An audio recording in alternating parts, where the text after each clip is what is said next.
Good news! Central Americano MBBS just 34 lakhs. Columbus Central University. నమస్కారం sir. నమస్తే sir, ఇప్పుడు నేను అడగబోయేది నాకు తెలిసి చాలా మంది లేడీస్కి కనెక్ట్ అవుతుందని అనుకుంటున్నాను. జనరల్గా ఒకప్పటి కాలంలో లేడీస్ని కనుక తీసుకుంటే ఎంతసేపు ఉన్న హస్బెండ్ ఏదో ఒకటి కష్టపడి సంపాదించుకొని రావటము, ఆ లేడీస్ ఇంట్లో తెచ్చిన ఆ కొంతని ఎలా అందరికీ వచ్చేలా సమంగా చూడాలి, ఇల్లు ఎలా గడపాలి, దీనిపైన ఫోకస్ ఎక్కువ ఉండేది. కానీ ఇప్పుడు లేడీస్ విషయానికి వస్తే మగవాళ్ళను మించి సంపాదించే పొజిషన్లో కూడా కొంతమంది ఉన్నారని చెప్పాలి. మరి ఇక్కడే ఫాల్ట్ జరుగుతుందా ఏంటో తెలియదు, కానీ కొంతమంది ఇంట్లో ఆడవాళ్ళు చెయ్యందే గడవని పరిస్థితుల్లో ఉన్న ఇల్లులు కూడా ఉన్నాయి.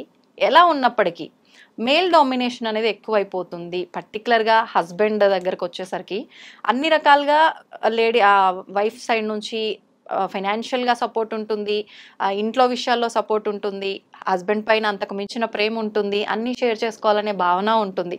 ఇన్ని ఉండి ఉదాహరణకి ఇప్పుడు ఫర్ ఎగ్జాంపుల్ నన్నే తీసుకోండి.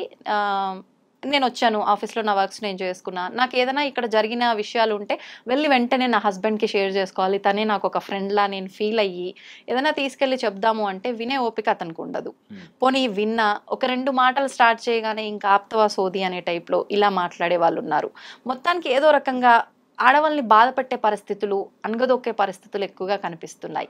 ఒక హస్బెండే కాదు, ఇంట్లో అత్తామామలు కూడా హస్బెండ్కే సపోర్ట్ చేసి మన డిగ్రేడ్ చేసే రకంగా కూడా పరిస్థితులు ఉన్నాయి. ఎందుకు ఇది ఇలా ఎందుకు వెళ్ళిపోతుంది? దీని నుంచి బయటపడాలి అంటే ఏం చేయాలి? అసలు తప్పు ఎక్కడ జరుగుతుంది అంటారు? హస్బెండ్ సైడ్ నుంచా, వైఫ్ సైడ్ నుంచా? నేను యాజ్ అ లైఫ్ కోచ్ నేను చాలా రిలేషన్షిప్స్ని చూస్తున్నాను.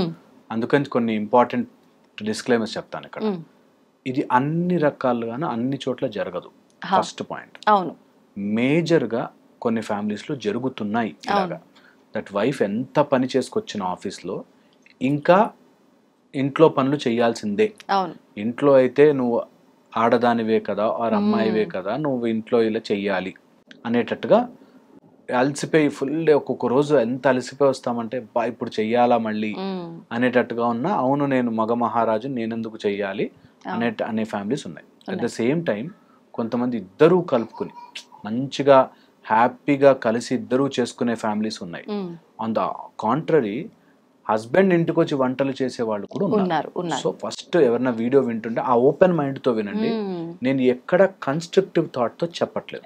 ఫస్ట్ థింగ్, సో దట్ మనకి మీరు ఏమైనా చూడండి వీడియోలో కమెంట్లు వీళ్ళనంటే వాళ్ళంటే వీళ్ళని, సో కోపం తెచ్చుకోవడానికి ఇది ఆలోచించిన రోజులు ఓడిపోతారు. మా దగ్గరికి ఎవరైనా కౌన్సిలింగ్ వచ్చినప్పుడు కూడా మా హస్బెండ్ నన్ను చేశాడు, మా హస్బెండ్ మా వైఫ్ ఏదో చేసింది, నేను చేశానని ఒప్పుకోరు, వాళ్ళే తప్పు వీళ్ళే తప్పు అనేటట్టు ఉంటారు. ఇలా మైండ్ సెట్ తో ఆలోచిస్తే వాళ్ళకు ఓపెన్ గా పాయింట్ అర్థం కాదు. అందుకని ఫస్ట్ అది చెప్పాను. సో ఇలా గనక ఒకవేళ జరిగితే ఇంటికి రాగానే భార్యకి ఒక హస్బెండ్ అవైలబుల్ లేకపోతే that's the biggest punishment. Okay, ఏ అమ్మాయికి ఆర్ ఏ భార్యకి అలాంటి పొజిషన్ రాకూడదు. ఏ హస్బెండ్ అలా బిహేవ్ చెయ్యకూడదు. ఇది ద మోస్ట్ ఇంపార్టెంట్ పాయింట్. ఒక వైఫ్ ఇంటికి వచ్చి 10 నిమిషాలు నీతో ఏదైనా చెప్పుకోవాలి అంటే నువ్వు స్పేస్ ఇవ్వలేదు అంటే యు ఆర్ అన్ఫిట్, అసలు వేస్ట్ అనమాట. సో కంపల్సరీగా టైం స్పెండ్ చేయాల్సిందే, అది ఏమైనా కానీ. ఓకే, వాళ్ళు ఏడ్చుకొని చెప్పుకొని అది దెప్పి పొడిచే మాటలను అవని చెప్పనివ్వాలి. ఒక భార్యకి చెప్పనిచ్చే ఆ స్పేస్ ఉండి తీరా, అది నెంబర్ 1. సెకండ్ వచ్చేసి ఈ ఎప్పుడైతే ఈ సీక్వెన్సులు జరిగి చెప్పడం స్టార్ట్ అవుతుందో కొంతమందికి రిపీటెడ్గా అవే చెప్పే అలవాట్లు ఉంటాయి. అందుకని ఇంటికి రాగానే అమ్మాయి ఇంటికి వచ్చింది ఇప్పుడు ఏవో చెప్తుంది, అన్నెసరీ విశేషాలు అనే ఫీలింగ్ భార్య కూడా తెప్పించకూడదు. అన్నెసెసరీ పాయింట్స్ ఆఫీస్ పనులు ఆఫీస్లో ఉంచుకోవాలి. అన్నెసెసరీ విషయాలు ఇంటికి తీసుకొచ్చి నేను బర్డెన్ చేయను. నేను అందుకే అంటాను, ఎక్కువ టైం స్పెండ్ చేసేది మీ ఆఫీస్లో.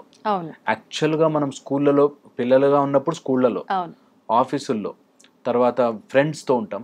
నిజంగా ఇంట్లో వైఫ్ అండ్ హస్బెండ్తో స్పెండ్ చేసే టైం తక్కువ. ఈ తక్కువ టైం ఎంత స్వీట్గా మార్చుకోగలిగితే అంత బెస్ట్. అప్పుడు ఆ స్వీట్నెస్లో నీకు ఏమైనా కావాలని చేసి పెడతా అనేటట్టు తయారవుతారు. ఇది ఏ అమ్మాయి చూస్తున్నా సరే ఫస్ట్ థింగ్ నేర్చుకోవాల్సింది, నేను నా హస్బెండ్కి I will only give him sweetness. Okay, ఎంత బ్యూటిఫుల్గా ఆ టైం స్పెండ్ చేయగలము అనేది మాత్రమే చూస్తా. ఎంత అలసిపోయినా ఎంతున్నా ఈ టైం మేమిద్దరం టుగెదర్ నా జీవితాన్ని మొత్తానికి ఇది మార్గం అవుతుంది. కాబట్టి నేను ఏ చేదు అభిప్రాయాలు, ఏ అన్నెసరీ మాటలు, దెప్పి పొడిచే మాటలు, గుచ్చే మాటలు, నాకే కష్టాలున్నాయనే ఫీలింగ్ను నేను తీసుకురాను. ఈ ఒక్క హాఫ్ అన్ అవర్ ఇది స్పెండ్ చేయగలిగితే, ఇది ఎవరైనా బ్రెయిన్కి ఎక్కించుకుని ఈ హాఫ్ అన్ అవర్ నేను నా హస్బెండ్తో ద బెస్ట్ పాసిబుల్ వే, ఒక చిన్న పిల్లడితో ఉన్నట్టుగా, ఒక చిన్న పిల్లతో ఉన్నట్టుగా, ఇద్దరు హస్బెండ్ వైఫ్తో వైఫ్ నేను అంత ప్రేమగా ఉంటాను అని ఫిక్స్ అవుతే ఏ రిలేషన్షిప్స్కి గొడవలు రావు. ఏ రిలేషన్షిప్స్. నెక్స్ట్ ఇందులో బికాస్ మీరు అడిగారు కాబట్టి చెప్తున్నా, ఇందులో వచ్చినప్పుడు ఫ్యామిలీ రెస్పాన్సిబిలిటీస్ ఒక్కొక్క రోజు అలసిపోయి వచ్చినప్పుడు బ్రేక్ ఇచ్చేయాలి. నిజంగా బ్రేక్ ఇచ్చేయాలి. మనకి ఎట్లా ఉండాలంటే దిస్ ఇస్ మై టైం, నేను ఎంజాయ్ చేస్తాను కాస్త. భార్య అలసిపోయి ఇప్పుడు ఈ రోజుల్లో జాబ్ చేసి, అది మేము ఎప్పుడు అనుకుంటుంటాం, వీళ్ళు కష్టపడి జాబ్ చేస్తాను అలసిపోతున్నారే, బయటకు వెళ్ళి ఇంకా అలసిపోతున్నారే అని. అలాగా నిజం కూడా బయటకు వెళ్ళి అంత అలసిపోయి వచ్చి మళ్ళీ ఇంటికి వచ్చి అది చేసుకోవడం కష్టం. At the same time wife every time అనుకోవాలి, ఇది నా ఫ్యామిలీ, అంత బయట కష్టపడేది వీళ్ళని చూసుకోవడానికి, వీళ్ళని చూసుకోవడానికే. కాబట్టి నాకు ఇది ప్రయారిటీ అయి ఉండాలి. నేను అలసిపోయినా చేసుకోవాలి. నాకు అలసిపోయినా నెక్స్ట్ డే మార్నింగ్ ఆఫీస్కి వెళ్ళాలిగా టైంకి, ఫింగర్ పని చేయకపోతే జీతం రాదు అనేది ఎలా ఉంటుందో అలాగే ఇక్కడికి వస్తే అలా ఉండాలి. That is how it is. ఆ బాండ్లో ఉండే స్వీట్నెస్ అది. ఎంత కోపం వచ్చినా తల్లి పిల్లల్ని, వైఫ్ అండ్ హస్బెండ్ డైవర్స్ ఉంటుంది, పిల్లలకి డైవర్స్ ఉండదు. నేను వదులుకోలేను. వాడు ఎలా ఉన్నా, వాడు కోపిష్టి కొడుకు అయినా సరే, కొడుకు ఇలా తప్పు పని చేసినా సరే, వాడు తనినా సరే, అయ్యో నా కొడుకు అని ఎలా అయితే ఉంటుంది. ఆ ప్రేమ అన్కండిషనల్ గా వైఫ్ అండ్ హస్బెండ్ మధ్యలో ఉండాలి. ఎప్పుడైతే వాళ్ళిద్దరు టుగెదర్ అవుతారు, నేను 100 times చెప్తాను, నా వీడియోలు ఎవరు చూసినా తెలుస్తుంది, that wife and husband is one team, మిగతా వాళ్ళంతా సెకండ్ టీమ్.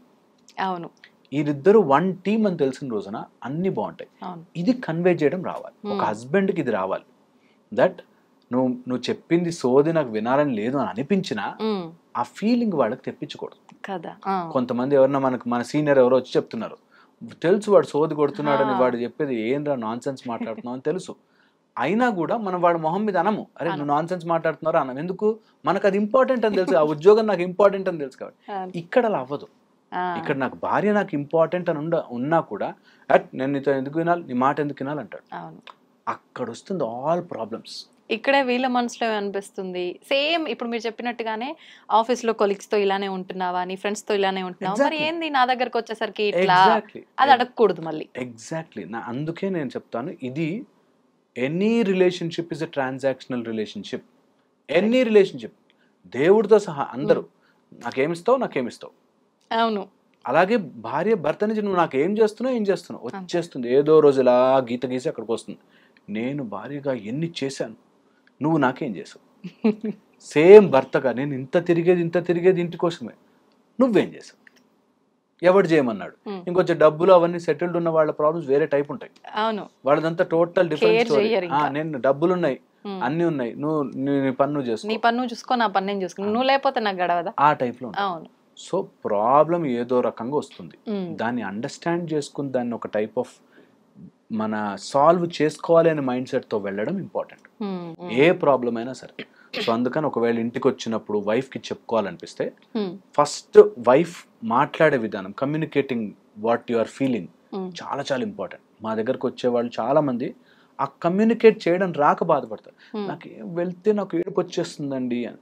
ఒక రోజు నీ ఏడుపుని అయ్యయ్యో అంటారు, 2 రోజులు అయ్యయ్యో అంటారు, 3 రోజులు తర్వాత ప్రధాని గడిస్తే చల్లంటారు. అవును. అందుకని చెప్పేదాన్ని కూడా నీకు ఆ ఎమోషన్ డ్రామా అంతా తీసి ఇలా జరిగింది నీతో స్పెండ్ చేసేటట్టు ఉండాలి. నీ husband should be waiting for you. నా భార్య ఇంటికి వస్తుంది, నేను స్పెండ్ చేయాలి టైం అనేటట్టు ఉండాలి. కానీ మళ్ళీ వచ్చిందిరా బాబు తలకాయ నొప్పి అని అనుకోకూడదు. అలాగే హస్బెండ్ కూడా మా ఆయన ఇంటికి రావాలి, మా ఆయనతో హ్యాపీగా ఉండాలి అనిపించాలి. కానీ అమ్మాయిడు వచ్చాడో ఇప్పుడు ఏం చేస్తాడో అనేటట్టు ఉండకూడదు. అలాగా వీళ్ళిద్దరు టుగెదర్ అయితే తప్ప వైఫ్ అండ్ హస్బెండ్ గొడవలు సాల్వ్ కావడం చాలా కష్టం అయిపోతాయి. ఇదే గేమ్ ఒక్కసారి టుగెదర్ అయి చూడండి. గేమ్ ఎవడెవడు ఎన్ని పాలిటిక్స్ ప్లే చేస్తారో సపరేట్ చేయడం తెలుస్తుంది. అలా అత్త ఏమంటుంది, అలా అమ్మ ఏమంటుంది, మన ఇద్దరం ఒక టీము అని ఆలోచించి చూడండి. అవును, అసలు వాళ్ళ పప్పులు ఉడకవు అప్పుడు, మొత్తం ఇట్లా గిర్రమని ఉల్టా తిరిగిపోతుంది Correct. గేమ్ అంతా. అవును మా అమ్మ ఇట్లా చెప్పింది నీ గురించి అనుకో, పక్కకు వచ్చి మా అమ్మ ఏం చెప్పింది సార్ నీ గురించి అని నవ్వుకుంటాం. అవును బట్ ఏదన్నా కానీ మనం ఇద్దరం ఒక టీం రా, మన ఇద్దరం కలిసి ఒక వన్ లో ఉన్నాము, మనం ఇద్దరం వన్ అనేటట్టు ఉంటే ఆటోమేటిక్ గా ఫ్యామిలీస్ బాగుంటాయి. అది ఇంతకు ముందు ఉండేది మనకి, ఏదన్నా కానీ నేను ఈయనతోనే ఉండాలి, ఉండాలి, తిట్టుకున్నా మాట్లాడుకున్నా కొట్టుకున్నా ఏం చేసుకున్నా సరే ఒకళ్ళకొకళ్ళం ఉన్నాం. అది ఉంటే ఓ రోజు విసుగొస్తుంది, ఓ రోజు తిట్టుకుంటాం, ఓ రోజు కలిసిపోతారు. అది చాలా చాలా ఇంపార్టెంట్. ఈ రోజులో ఆ టుగెదర్నెస్ లేక, లేకపోతే నేను వెళ్తాను. నాకు 5 రోజులు డైవర్స్ అయిన వాళ్ళు గ్రాండ్ గా 20 కోట్లు ఖర్చు పెట్టి పెళ్లి చేసుకున్న 5 రోజుల్లో, నెల రోజులు 10 రోజులు డైవర్స్ చేసుకున్నా తెలుసు. So divorce right are wrong గా కాదు డిస్కషన్ ఇక్కడ డిస్కషన్ ఇస్ ఎంత కలుపుకుంటున్నాం దట్ వీఆర్ వన్. ఏదైనా కానీ will face it, will stay. ఒక్కొక్కళ్ళకి ఇలాంటి బట్టలు వేసుకుంటే ఇష్టం ఉండదు, లేకపోతే ఇలాంటి వాళ్ళతో మాట్లాడితే ఇష్టం ఉండదు, విల్ అడ్జస్ట్.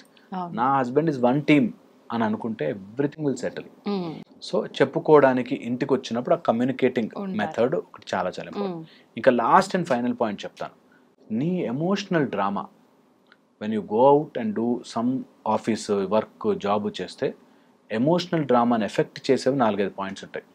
అందులో ఫస్ట్, నా పిల్లలు ఏమైపోతారు. ఒక తల్లిగా ఇప్పుడు ఉండే ప్రాబ్లమ్, నేను ఇంత వర్క్కి వెళ్తున్నాను, పిల్లల్ని వదిలేసి వెళ్తున్నాను అంటారేమో ఈ టైప్లో. పిల్లలు ఏమైపోతారు, లేకపోతే ఇంట్లో అత్త మామ, అమ్మా నాన్న, వీళ్ళందరికీ నేను టైం స్పెండ్ చేయట్లేదేమో అనే ఒక దాంట్లో ఉంటారు. నేను ఇది మరీ చెప్తాను, మీరు ఎమోషనల్గా లోడ్ క్యారీ చేస్తే మాట్లాడుకోలేరు. So don't carry that load in your head. ఒకటి చెయ్యాలనుకున్నారు, ఉద్యోగానికి వెళ్ళాలనుకున్నారు, హ్యాపీగా వెళ్ళొచ్చేయండి. మధ్యలో లోడ్ మోస్తూ ఏదో గిల్ట్ ఫీలింగ్, తప్పు చేస్తున్నానేమో, వెళ్ళొచ్చో లేదో అనే లోడ్ బరువు మొయ్యొద్దు. దట్ వే మీరు హ్యాపీగా వెళ్ళి రావచ్చు ఉద్యోగానికి, పిల్లలు ఆటోమేటిక్గా వాళ్ళంతటి వాళ్ళు పెరుగుతారు. మీరు డిసిప్లిన్డ్గా కరెక్ట్గా కలిసిమెలిసిగా ఉంటే మొత్తం ఫ్యామిలీస్ అన్ని సెట్ అవుతాయి. ఇది మేము ఎప్పుడు చూస్తుంటాం. మేము మా కౌన్సిలింగ్లో కూడా అదే రెగ్యులర్గా అదే చెప్తాం. టుగెదర్ వెళ్ళండి, గేమ్ని టుగెదర్ ఆడండి. Life is a game, you play together. మీ ఇద్దరు ఒక టీం. ఇప్పుడు ఏం చేసినా ఇద్దరు కలిసి చేయాలి అని అంటే ఆ ఆలోచన ఇద్దరికీ ఉండాలి. కానీ కొన్ని సందర్భాల్లో చూస్తుంటాము, వైఫ్కి వద్దు గొడవలు ఎందుకు, మేమిద్దరం ఒక్కటే, నేను సర్దుకొని పోతా, సరే ఆయన ఇలా ఉన్నాడు దానికి తగ్గట్టుగా నేను ఇలా ఉంటా అని వైఫ్ అనుకునే సిచ్యువేషన్స్ ఉంటాయి. సేమ్ టైం తను అంతేలే పాపం అలసిపోయింది ఇలానే అనుకుంటుంది, నేనే కొంచెం ముందుకెళ్దాము, నేను ఇలా నచ్చ చెప్దాము అని హస్బెండ్కి ఉంటుంది. కానీ ఆపోజిట్ పర్సన్ కూడా అలాంటి థాట్ ఉన్నప్పుడే ఇద్దరు కలిసి ముందుకు వెళ్ళగలుగుతారు.